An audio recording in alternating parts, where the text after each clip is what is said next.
Now, mumesikia waziri wetu wa fedha anafanya public participation ya budget. Niseme nisiseme? Niseme nisiseme? Because now the ship is a bit steady. Because now we are on the cruising level. The turbulence is gone. The plane now is stable. It is steady. President Ruto is bringing legislation, tax amendment laws.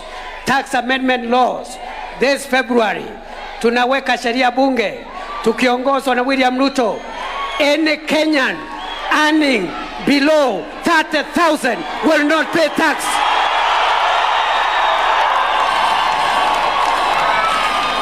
Ni fire, si fire. Ni fire, si fire. Wale watu ya Zakayo wamezama, wajazama. Watu ya Zakayo wamezama.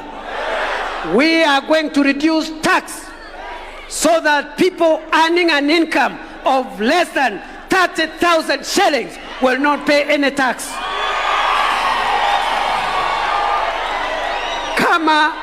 Kama rais wetu angeingiwa na woga, if he was a coward, if he didn't make the hard decisions in 2022 to steady the economy, we will not be talking about exempting Kenyans from paying tax today. Na sijui kama mnaelewa, hiyo group ya less than 30,000 and less, 1.5 million Kenyans who are going to be exempted from tax. Rais Ruto, ni fire, si fire. Ni noma, si noma. We built more roads, we built more railways, we built a new airport, and the solution, National Infrastructure Fund and the Sovereign Wealth Fund. Kwa hayo mengi, Rais Ruto, ni fire, si fire.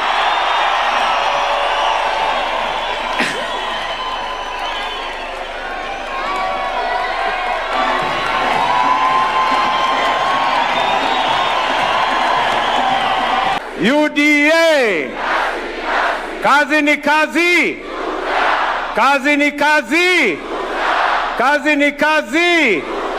Harambe, harambe, harambe. UDA, UDA, kazi ni kazi, kazi ni kazi. Salala. Ni leo si leo. Ni leo si leo. Basi tunaweza keti.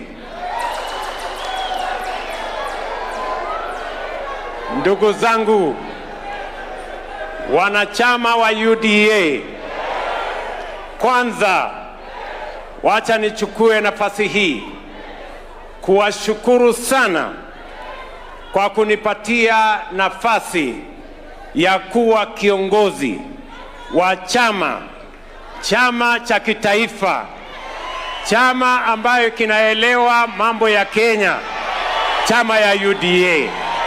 Mimi ninasema kwa heshima kubwa, asanteni sana, asanteni sana. Narudia tena kusema asanteni sana. Ya pili, mimi nataka nichukue nafasi hii niwakaribishe hapa State House leo, kwa sababu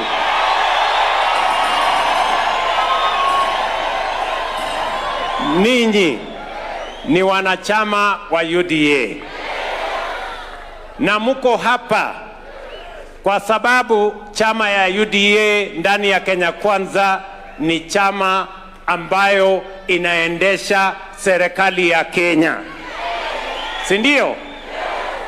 Bila chama ya UDA mimi singekuwa hapa State House, si namna hiyo? Kwa hivyo nasema asante sana kwa Wakenya wote, na mimi nimefurahi sana, nasema karibuni, karibuni, karibuni hapa State House. Na karibu katika mkutano huu wa viongozi wa chama ya UDA. Mimi ninaelewa ya kwamba kila mmoja wenu hamjakuja hapa kwa sababu mmekosa kazi ama mmepotea njia ama mmekuja utalii. Nyinyi mmekuja hapa makusudi mukijua mnaenda wapi. Ni kweli ama si kweli bwana? Si ndio? Kwani kuna mtu hapa amepotea njia? Kila mtu amekuja hapa akijua anaenda wapi. Na nyinyi wote mmekuja. Na kila mmoja wenu tuko hapa na watu 12,353. Hawa watu wote waliofika hapa wamelipa fee ya kuwa aspirants wa chama ya UDA.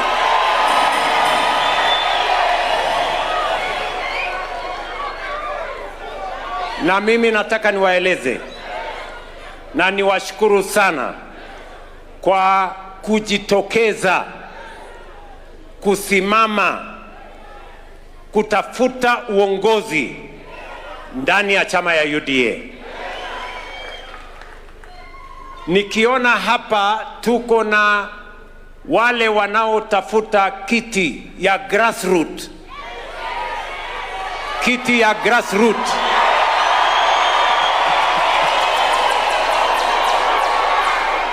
Kwa sababu kiti ile ya grassroots ni kiti ya MCA.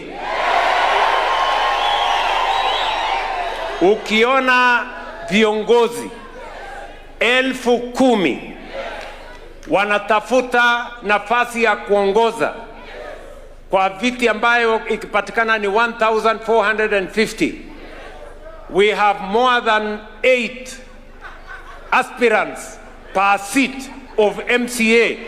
Ni kumaanisha ya kwamba nyinyi mnatambua ya kwamba pale grassroots wananchi wanasema chama ni UDA.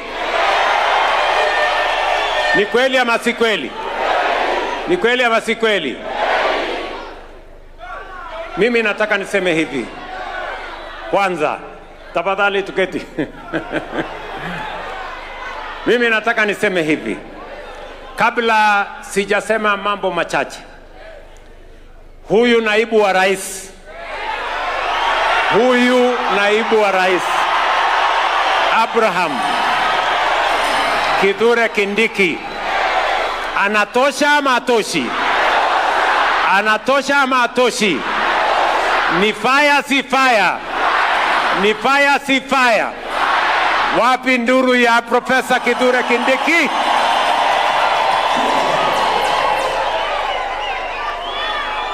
Unajua mimi wakati mmoja, tafadhali tuketi, mimi wakati mmoja nilikuwa deputy wa Rais Uhuru Kenyatta. Si ni kweli? Na ile kazi huyu muungwana anafanya ni ile nilikuwa nikifanya wakati nilikuwa naibu wa rais wa President Uhuru Kenyatta. Si ni kweli? Mimi nimefurahi sana kwamba leo niko na msaidizi, principal assistant, ambaye anaelewa kazi yake. Si ndio? Mimi niwaulize kama ilikuwa ule jamaa mwingine.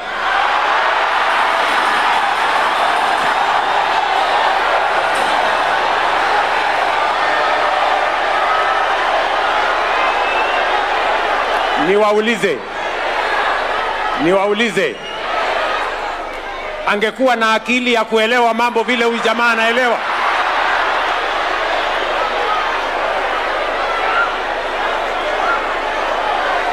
Profesa Kindiki ni fire si fire bwana? Sasa mnajua kazi yangu imekuwa rahisi kwa sababu leo niko na msaidizi ambaye anaelewa mambo ya serikali, anaelewa barabara, anaelewa stima, anaelewa universal health coverage, anaelewa elimu, anaelewa mpaka hata maneno ya savings, anaelewa mambo ya serikali. Kindiki ni fire, si fire? Si ndio bwana? Sasa tunagawana kazi, si ndio? Na mimi nimefurahi sana yale mambo yote naibu wetu wa rais na deputy party leader wetu wa UDA amesema hapa. Sio kazi ya William Ruto peke yake. Hiyo ni kazi ya Wakenya wengi ambao tumeshirikiana na wao. Ni kazi ambayo inahusu wanachama wote wa chama ya UDA. Kila mwanachama wa UDA mahali popote ulipo, ujue ya kwamba hiyo maneno Profesa Kindiki amefanya hapa, wewe ni sehemu ya wale watu waliotusaidia kutimiza haya mambo ambayo tulikubaliana na Wakenya. Tunaelewana jameni? Kwanza mimi nataka kurecognize hapa tuko na candidates ama aspirants wa kiti ya governor. Kama umekuja hapa wewe ni aspirant wa kiti ya governor, simama tukupigie makofi. Hawa majamaa tuko na aspirants wa governor 149. Mwapigie makofi jameni. Wameketi kila mahali hapa. Asanteni, ketini. Hapa tuko na aspirants wanaotafuta kiti ya Senate. Wasimame wakiwa hapa wale wanatafuta kiti ya Senate. Tuko na aspirants 279 wanaotafuta kiti ya Senate. Mwapigie makofi jameni. Tuko hapa na kina mama aspirants wale wanaotafuta kiti ya women rep 323 aspirants looking for women rep. Mwapigie makofi jameni. Tuko hapa na aspirants wanaotafuta kiti ya ubunge, members of the National Assembly 1372. Mwapigie makofi jameni. Mwapigie makofi. Aya. Alafu sasa tuko na grassroots. Tuko na majamaa wa grassroots, wale viongozi wa mashinani, kiti ya MCA pale karibu na Mwananchi 10,233. Tuwapigie makofi jameni.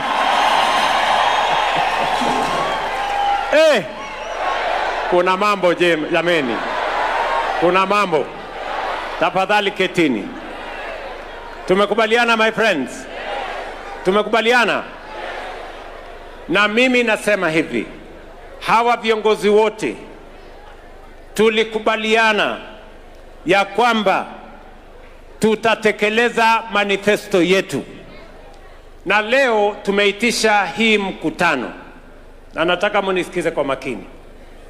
Kuna mambo mengi ambayo profesa amesema, ambayo serikali muliounda nyinyi kama wanachama wa UDA na Kenya Kwanza, hiyo serikali imetekeleza haya mambo yote, na kila mmoja wetu ako na nakala hapa.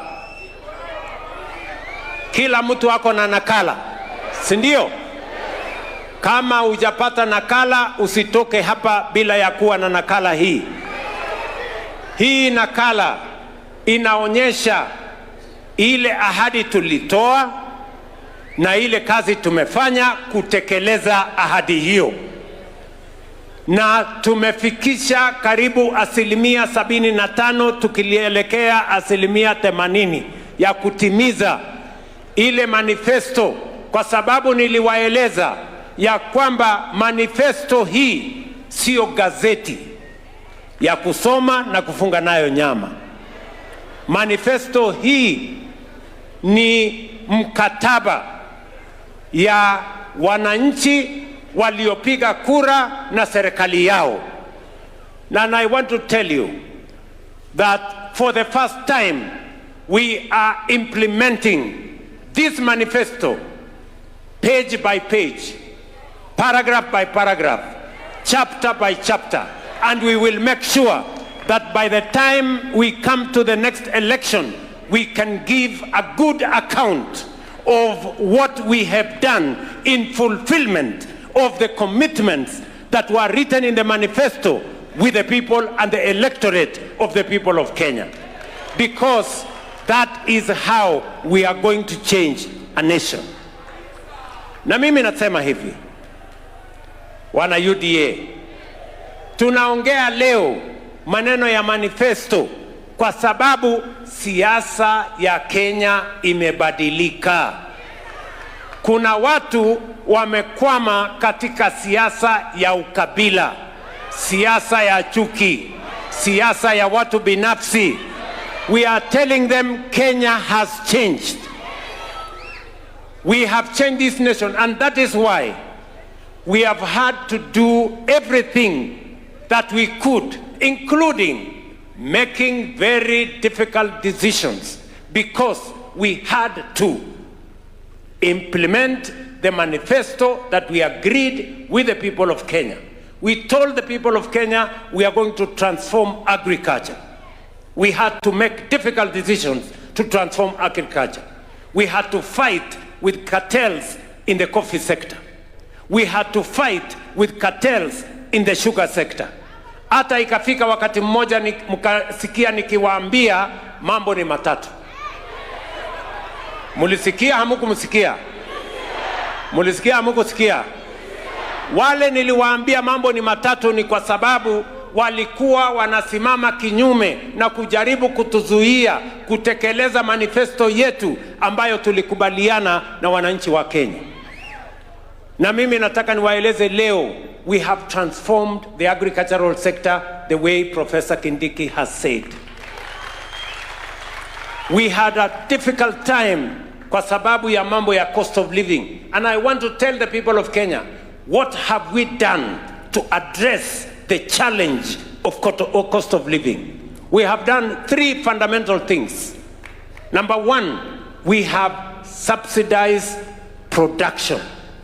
Today we are producing more food. We are producing more tea. We are producing more coffee. We are producing more milk because we have invested public resources in production so that we can alleviate the cost of food in Kenya. Number two, we have created opportunities for work and business.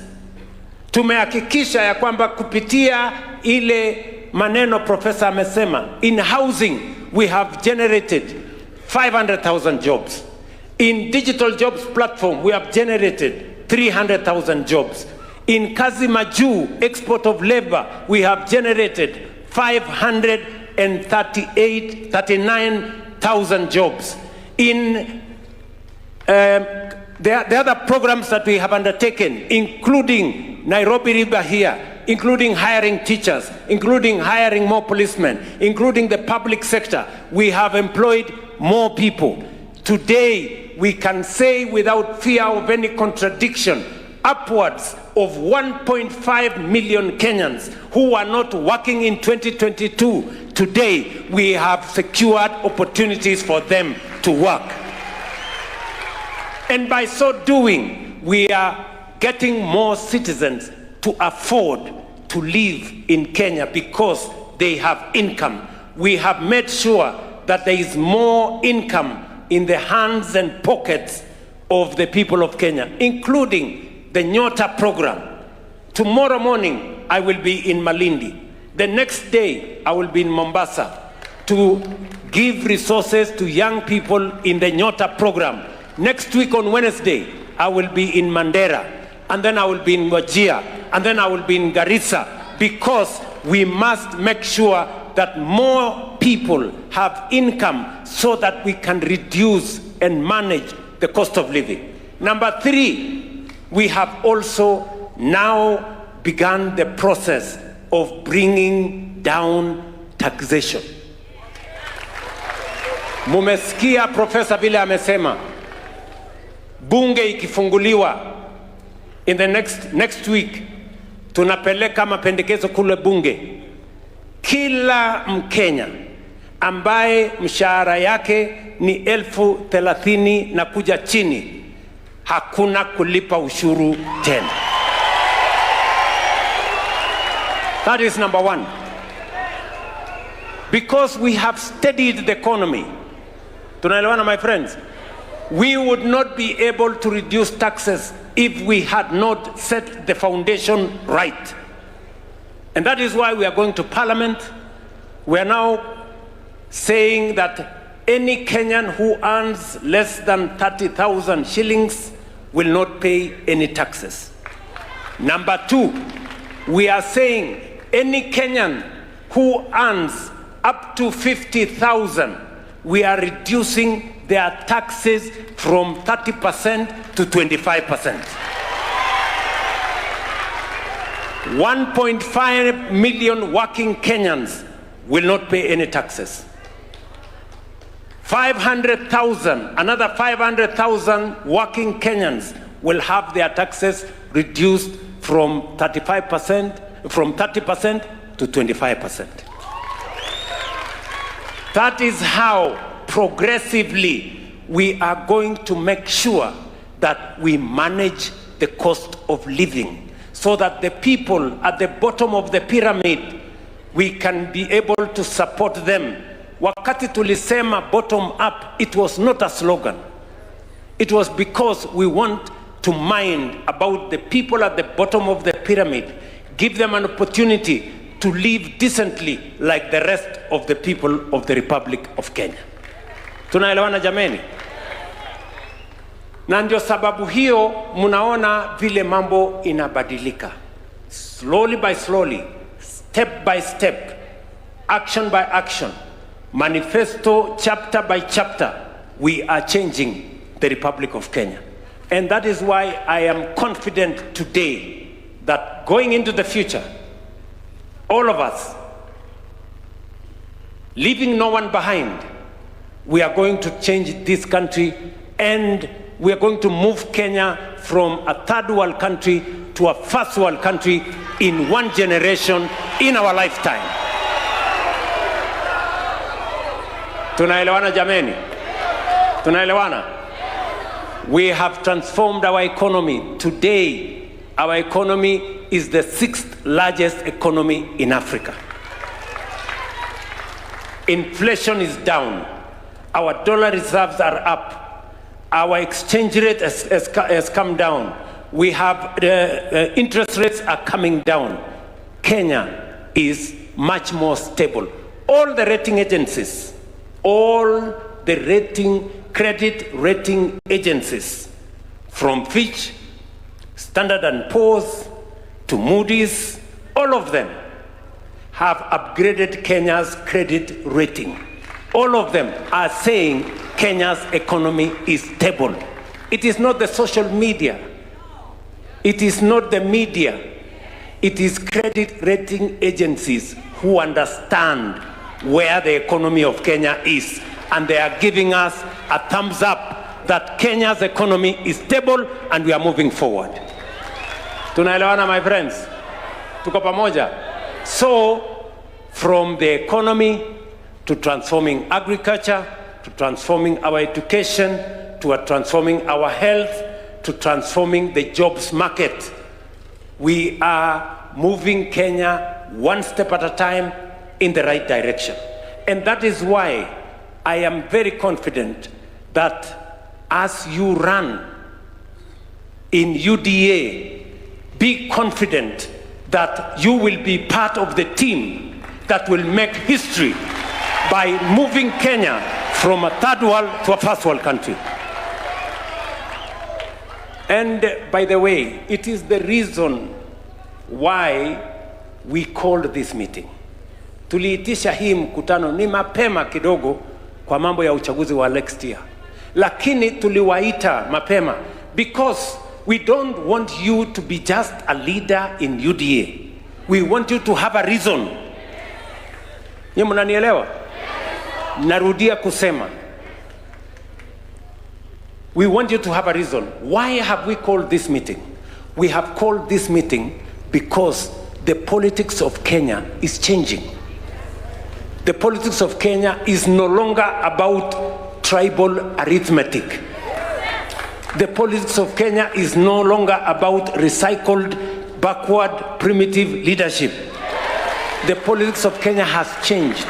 It is about a vision. It's about ideas. It's about issues. It's about a manifesto, an agenda, a program for the transformation of Kenya. That is what the citizens of this great nation are looking for. Our competitors are stuck in tribal arithmetic. Our friends are stuck in division and hate. They are selling to us hate. This community versus that community. This region versus that region. This person versus the other one.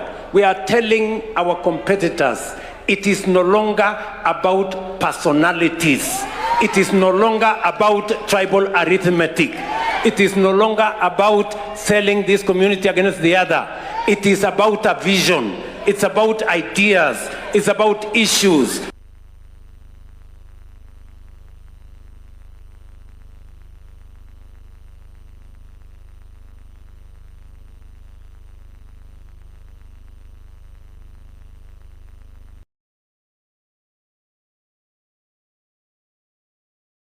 Because you come from a certain community. You are not here because you come from a certain region. You are not here because of your social status. You are here because together we want to develop the vision, put together the ideas, assemble all issues, develop an agenda, and be able to transform our nation together. That is why you're here. And I want you to know, good people, we have taken time. Professor Kindiki has taken time.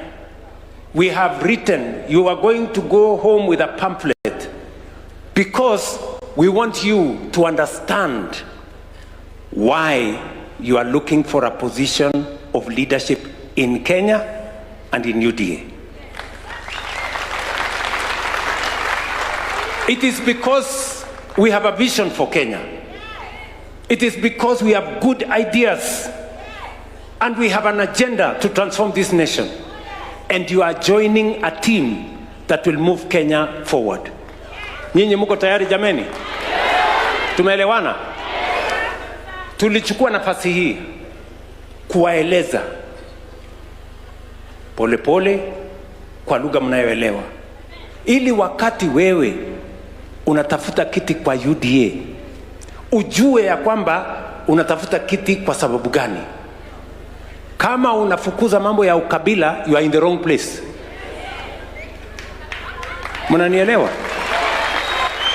You are in the wrong place. Hapa we are brothers and sisters, one people, one nation with a common vision, driving an agenda for the transformation of our nation and leaving nobody behind. Mnanielewa? Tumekubaliana? So I want to persuade you that you are in the right forum. You are in the right party. You are on the right side of history, because we are slowly making history in the Republic of Kenya. Dunia hiyo tumekubaliana? Mnasema tutatembea pamoja?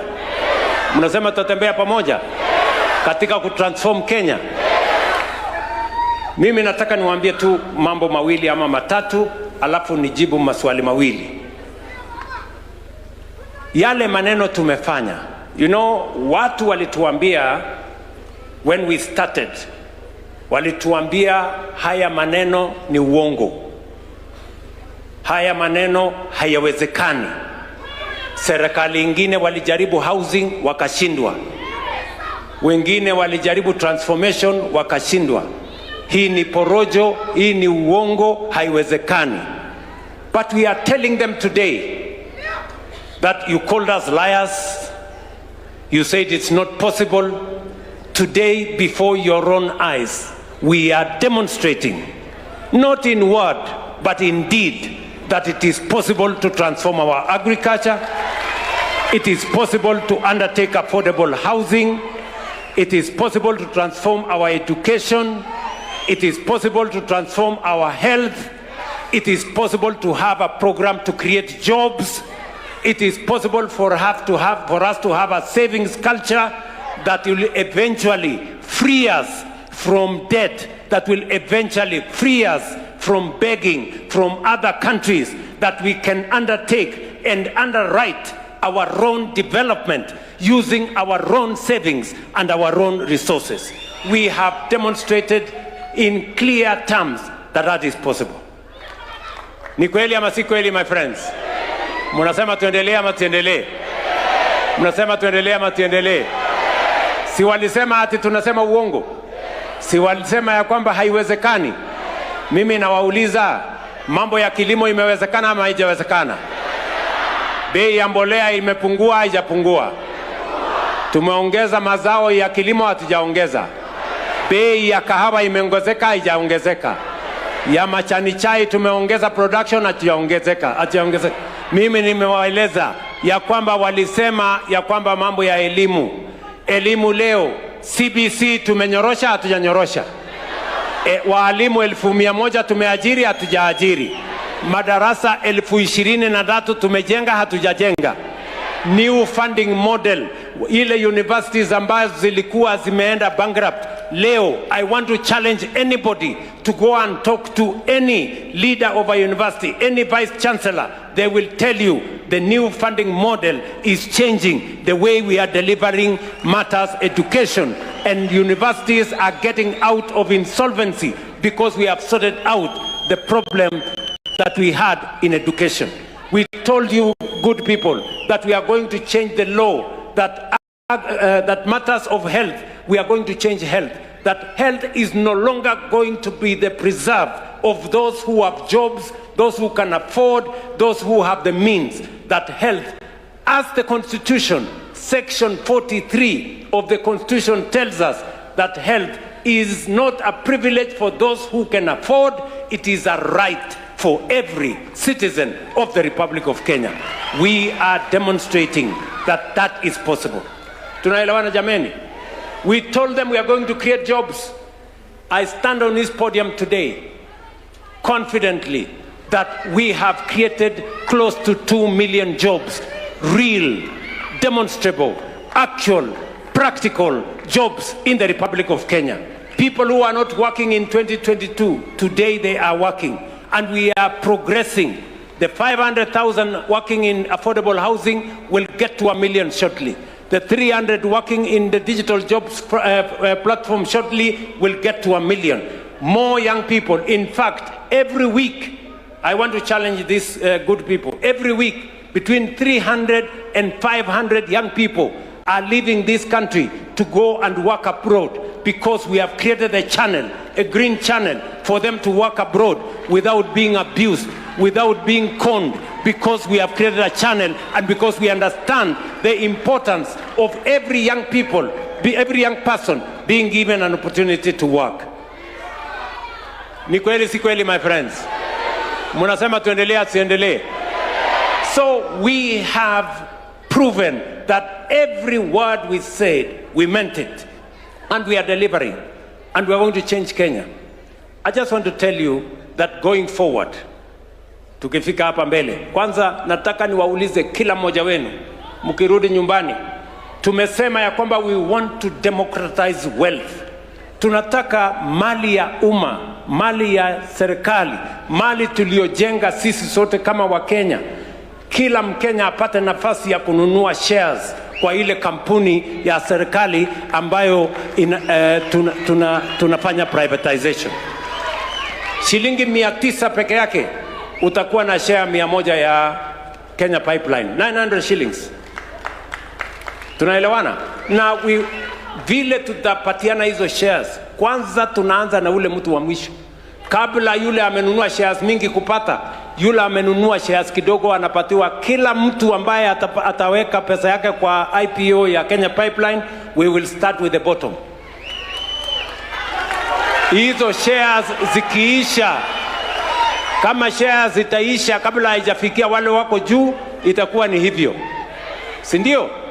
Kwa sababu we want as many as possible. We want a minimum of 50,000 Kenyans to own shares in Kenya Pipeline, so that as it makes money for everybody. Tunaelewana jameni? Mimi nataka niwaambie mambo matatu ya muhimu ambayo tutafanya tukisonga hapa mbele. Jambo la kwanza, tumesema tuko na program kama tutatransform hii nchi. Tumetoa mahali ilikuweko, today it is stable, we are running all our programs, but what we have done is not enough. We need to do more, because we have the capacity to do more.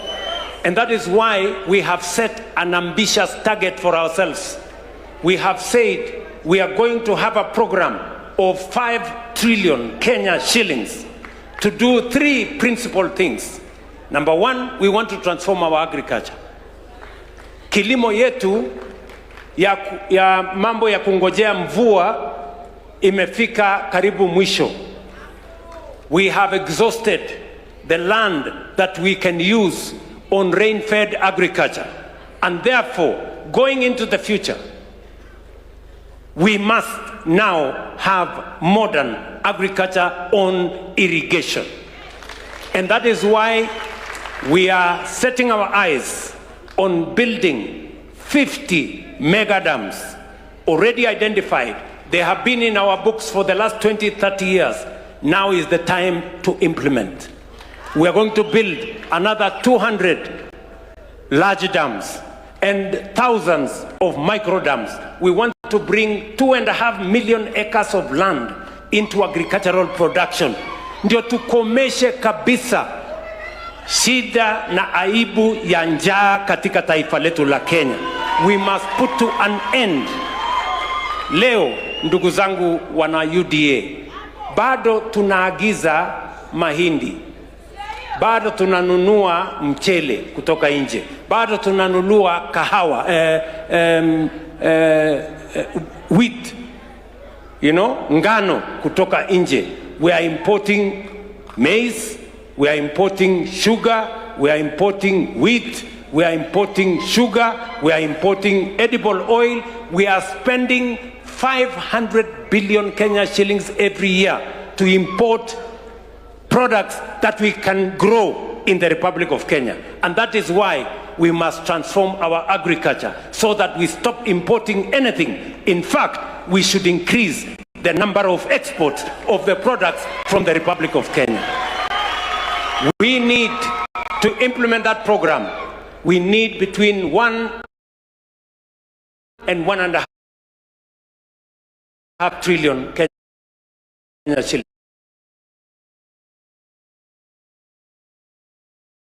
I will tell you how we are going to get that money.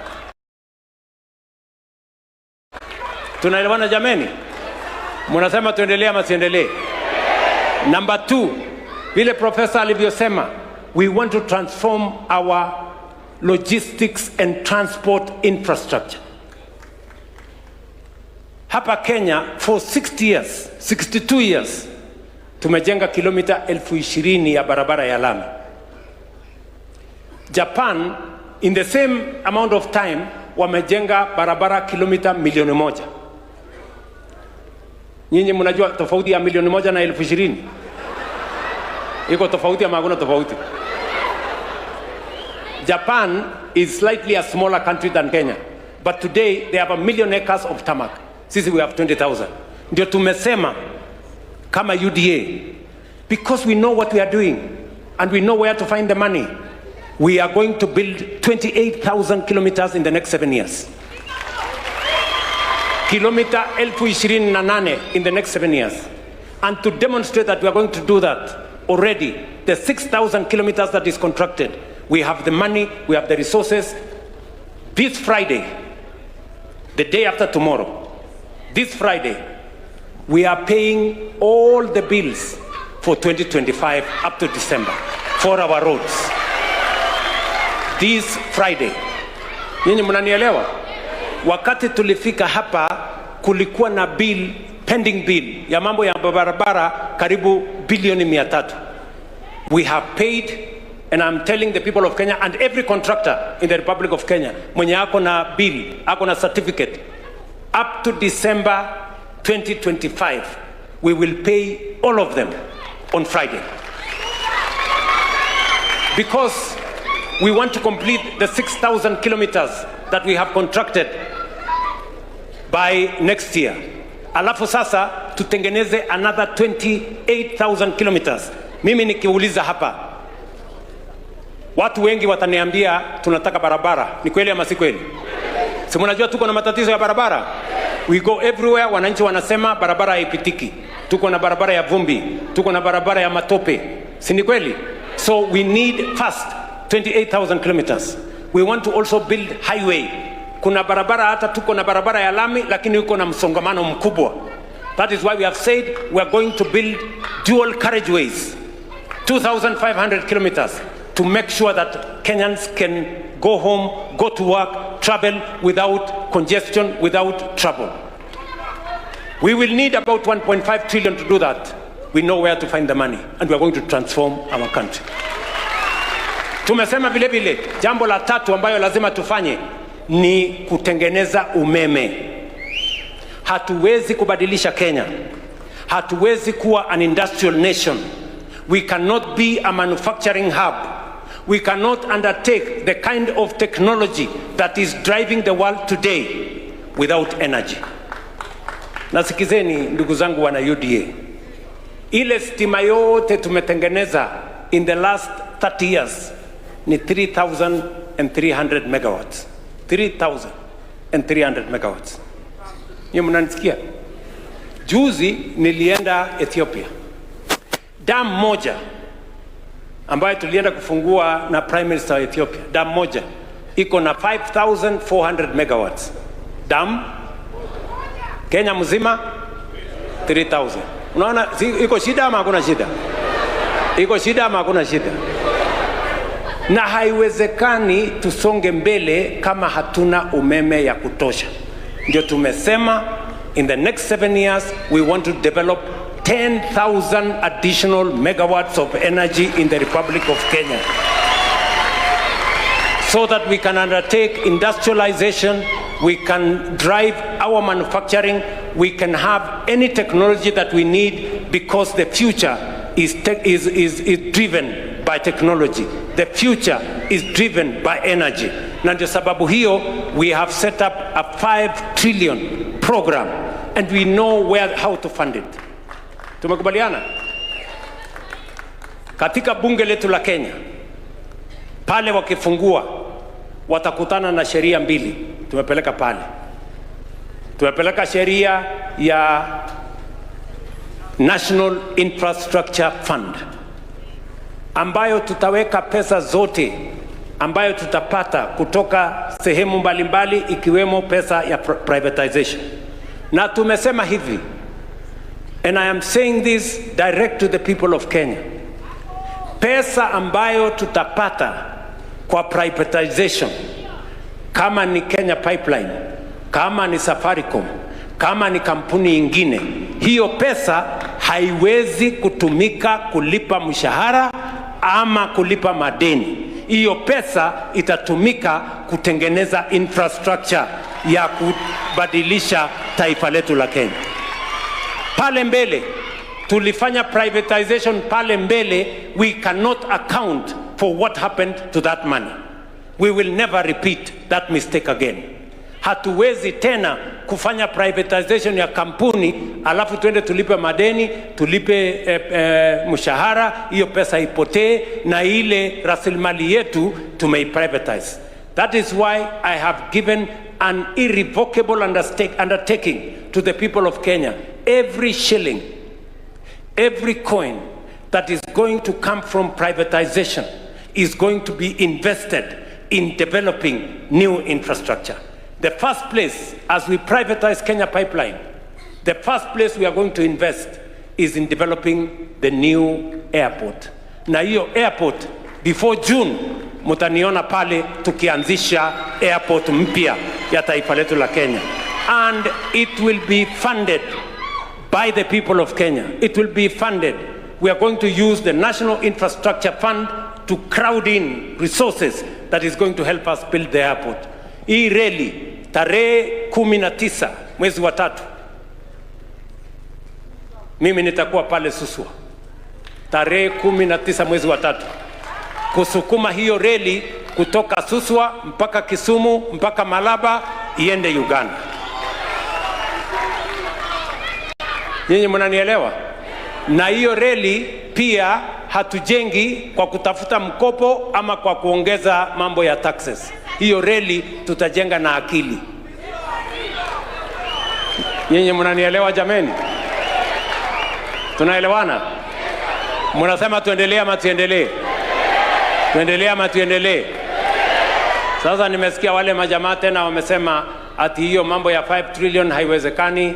Unajua ni uongo. Tutawaaibisha. Because we are going to implement. And haitaanza ati we are not talking about election. We are not talking about next year. We are starting this year. Because we are serious. The transformation of Kenya cannot wait for an election.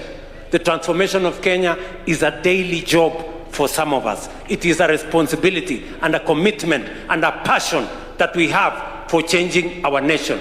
Because for me, it is not always that you get the privilege to be a leader of a nation. And I want to say, I have a great team. Tuko na watu ambao tunashirikiana na wao kule bunge, tuko na watu ambao tunashirikiana na wao kule Senate, niko na baraza la mawaziri, niko na watu wanafanya kazi katika sehemu mbalimbali, wafanyikazi wa serikali. I have a great team and we are going to change this nation. Kenya hoye! Kenya hoye! Mnasema tuendelee, tuendelee. Sasa wewe mungwana ambaye umekuja hapa leo, ujue what you are getting into. Ujipange sasa. Muko tayari ama muko tayari? Muko tayari ama muko tayari? Ulitoka nyumbani hukujua pengine what we intend to do. Now you know. Sindio? Na hii delivery notes ambayo tumewapatia, we are going to update. As we go, we will update. By December, we will give you another copy. By April, we'll give you another copy. By June, we'll give you another copy. Nyinyi mnanielewa? Na mimi nataka nyinyi na wanachama wote wa UDA, wherever you are, nyinyi ndio mtasema hapa ndio serikali yetu imefikisha mambo.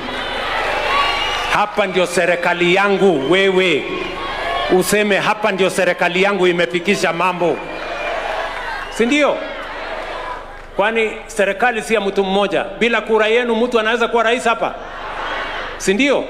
Hii serikali ni yenu kupitia kwa kura zenu na kwa maombi yenu. Si namna hiyo? Sasa mimi nataka wewe mwanachama wa UDA usimame kifua mbele. Si ndio? Useme sisi tumefikisha mambo hapa. Uchumi iko stable kwa sababu tumeipangia. Kilimo tumeipanga vizuri. Matibabu tumepanga vizuri. Elimu tumepanga vizuri. Ajira kwa vijana tumepanga vizuri. Sisi wana UDA mtuangalie vizuri. Ama namna gani? Tuko pamoja? Ile maneno Kindiki amesema hapa, alikuwa anasema ndio uende urepeat wewe. Uende usimame kwa jukwaa yako, utafute jukwaa yako kidogo hapo. Na wewe uendeshe maneno isonge. Ama namna gani? Si ndio? Ama si mmekuwa kwa muda mrefu mimi ndio nilikuwa nasema maneno hapa? Si muona profesa amesema? Wewe sasa ndio next. Wewe next. Tafuta jukwaa yako pia hapo kwa kijiji. Si ndio? Uende useme maneno. Ama namna gani? Yes, that is what it is. Tunaelewana? Kama ni masoko mumeyaona. Kama ni affordable housing mumeziona. Kama ni hostels ya vijana wetu inaendelea. Kama ni mambo ya mbolea, nyinyi mnajua. Kama ni mambo ya kilimo, nyinyi mnaelewa. Kama ni mambo ya sukari, the same. So we are talking reality. Tumeelewana? So sikizeni. Yeah? Number one, we wanted you to understand what it means to be a leader in UDA. We wanted you to understand, as you run on UDA, what is the platform, what is the plan, what is the vision, what is the agenda. Now you know. Tunaelewana? Tumekubaliana? Sijui kama mmeshikanisha. Kila mtu ameelewa kwa nini UDA? Kila mtu ameelewa kwa nini UDA? I don't want you to support the party because of a person or because of a community or because of any other. You must support this party because of what we believe in and the transformation we believe in Kenya. Tunaelewana? Jambo la pili, tumewaita hapa kwa sababu siasa imebadilika. Sio tena mambo ya kabila, sio tena mambo ya migawanyiko. Siasa imebadilika, sasa siasa ni ya sera. Na mahali sera inakutana na siasa ni pale kwa chama. It is the political party. It is the importance of a political party. We have called you here because the political party is important. Tunaelewana?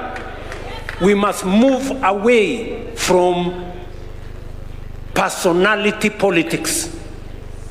We must move away from hero worship of personalities. We must move away from ethnic arithmetic politics that is backward. We must move to the politics of an agenda and a program, and that is domiciled in a political party. Ni mnanielewa? Sisi wote hapa, mbali na dini ya mtu, mbali na jamii umetoka, mbali na sehemu umetoka, sisi tumeungana hapa sisi wote kwa sababu sisi ni watu wa UDA. Sindio? Ile kitu imetuunganisha hapa ni chama ya UDA na ile manifesto ambayo sisi wote tunakubaliana nayo. Munaelewa? So as we move away from personality ethnic politics, the party becomes a very important instrument for governance in Kenya. That is how we are going to hold leaders accountable. That is how we are going to hold leaders accountable, and that is how we are going to measure whether we are making progress or not. When people go to a ballot box and they vote for a political party because the political party has told them the economy, education, health, jobs, that person must be able to look at the manifesto in 2 years, in 3 years, in 4 years, before they vote the next time. They must ask themselves, have those I voted for, have they lived up to the commitments, to the manifesto upon which I put them in office? That is why a political party is important. Ni mnanielewa? Mimi nimesimama hapa kuwaeleza umuhimu wa chama. Umuhimu wa chama. William Ruto yuko hapa leo. Profesa Kindiki yuko hapa leo. Ile kazi ya transformation ya Kenya haiwezi kumalizika kwa miaka 5. Haiwezi kumalizika kwa miaka 10. Lakini William Ruto ataondoka, Profesa Kindiki ataondoka, chama ya UDA lazima ibaki kuhakikisha ya kwamba transformation inaendelea ikiendelea. Nyinyi mnanielewa? Mulisikia Profesa akisema mambo ya continuity. That is how we create continuity in the transformation of a nation. You have a political party where all our issues, all our agendas are harmonized, where we bring together all communities, all religions, people from different sides into one belief of a political party and what they stand for. That is how we will have the next leader and the next leader and the next leader, but with a common thread and a common agenda, transforming our nation. Tunaelewana? We can no longer afford the politics of start, stop. Start, stop. Mnasikia wengine wanasema ati watakuja kubomoa housing, ati watakuja kubomoa universal health coverage, ati watakuja kubomoa nini? Watu ambao hawana akili. Watu kama hawa wakipata nafasi wataharibu nchi yetu, wataturudisha nyuma. In fact, I was saying the other day, these people, they want to drive the country using the reverse gear. How can you talk about transformation if you are telling us you want to break what is working? You want to dismantle what is working. How is that progress? How is that transformation? How do you move the country forward? And that is why the reason we must have a political party where every community feels at home, every religion feels at home, every Kenyan feels at home.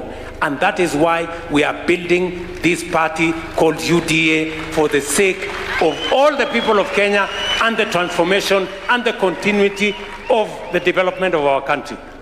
UDA hoye! UDA hoye! Mimi nawapatia sababu. Nimewaambia number 1, mimi nataka nyinyi mjue ni kwa nini ukuwe mwanachama wa UDA. Nini agenda ya UDA? Usikuwe tu mwanachama wa chama kwa sababu ya kabila ama kwa sababu umesikia ama umeona mtu mrembo ama umeona mtu handsome. No. Ni mnanielewa? Urembo ni temporary. Ama namna gani? Si ndio? So, number 2, nimewaambia ili tuondoe siasa ya personalities, siasa ya ukabila, ni lazima tuwe na chama ambayo inaunganisha wananchi kupita mipaka ya ukabila, dini na watu wenyewe, so that we have a solid political foundation. Number ya 3, we also want a political party that gives everybody a chance. Sindio? A party that gives everybody a chance. We want anybody who is interested in leadership, we will give them a platform. Wakuje waseme hapa. Nyinyi mutaassess. Sindio? Tuko na viongozi wengi hapa. Yes. Siku ingine tutapatia Nyakundi akuja aseme, tumuangalie. Siku hiyo ingine tulete Aaron aseme, tumuangalie. Siku hiyo ingine tulete huyu Kidero asimame hapa, tumuangalie. Siku hiyo ingine namna hiyo. Alafu nyinyi sasa mtaona hapa pengine kuna uongozi. Ama namna gani, my friends? Sindio? This is the platform of a political party that makes sure the best leaders get a platform where they can demonstrate their leadership and they can get a chance to lead. Irrespective of the community you come from, irrespective of the region you come from, irrespective of your religion, you can lead Kenya if there is a political party that can support you going into the future.